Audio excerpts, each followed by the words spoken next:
Na ndiqni në kanalin tonë në YouTube duke bërë subscribe. Nuk ka dyshim se ai që lutet me lutjet e Kuranit apo të Sunetit është më afër realizimit të saj se sa ai i cili lutet me lutje prej vetes së tij. Është e pëlqyeshme mbyllja e lutjes me atë që i përshtatet kërkesës së lutësit. Kjo është lutja më e plotë dhe më domethënëse. Allahu i Madhëruar thotë: Zoti ynë, mos na i devijo zemrat tona pasi na i drejtove ato. Na dhuro mëshirën tënde. Me të vërtetë, ti je dhuruesi i madh.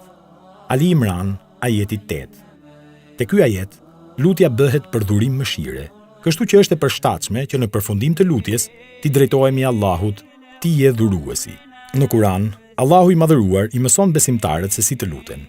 Zoti ynë, na jep atë që na premtove nëpërmjet të dërguarve të tu dhe mos na turpëro në ditën e Kiametit.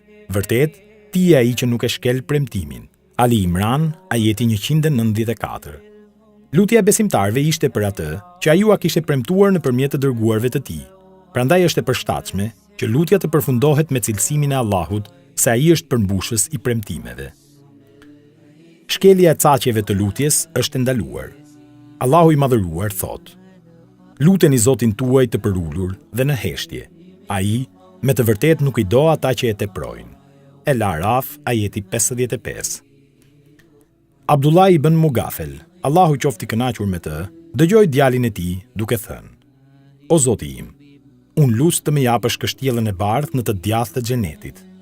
Abdullahu tha: O djali im, lute Allahun për xhenetin dhe lute të mbrojë prej zjarrit, sepse unë kam dëgjuar profetin, paqja dhe mëshira e Allahut qofshin mbi të thotë: Do të ketë njerëz nga ky ummet që do ta egzagjerojnë, te kalojnë limitet e pastrimit dhe limitet e lutjes.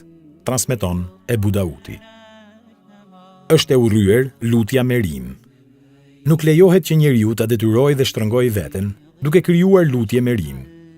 Lutjet e profetit, paqja dhe mëshira e Allahut qofshin mbi të, që kanë rim, kanë ardhur natyrshëm, pas forcime. Ibn Hajeri thotë: Ajo rim që ka ardhur në disa hadithe ka ndodhur pa qëllimin e profetit.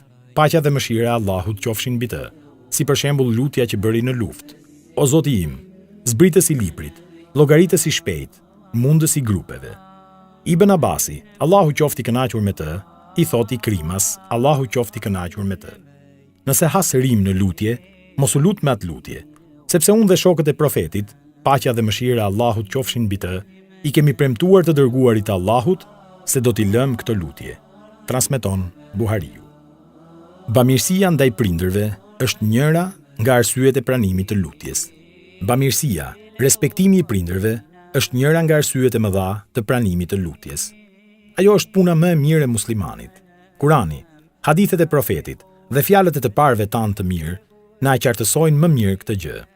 Bamirësi ndaj njërit apo të dy prindërve është gjithmonë i suksesshëm dhe i dashur tek njerëzit, sepse Allahu hedh dashuri në zemrat e njerëzve. Lutja e tij është pranë stacionit të plotësimit.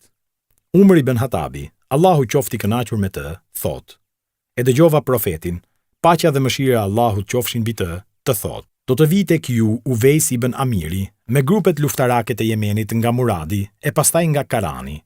Ai ka qenë i sëmur me zgjebe dhe e shëroi Allahu. I ka mbetur pa shëruar një vend i vogël, sa madhësia një dirhemi. Ai ka një nënë dhe është shumë bamirës me të. Prandaj, po ta lut Allahun për diçka, ja plotson.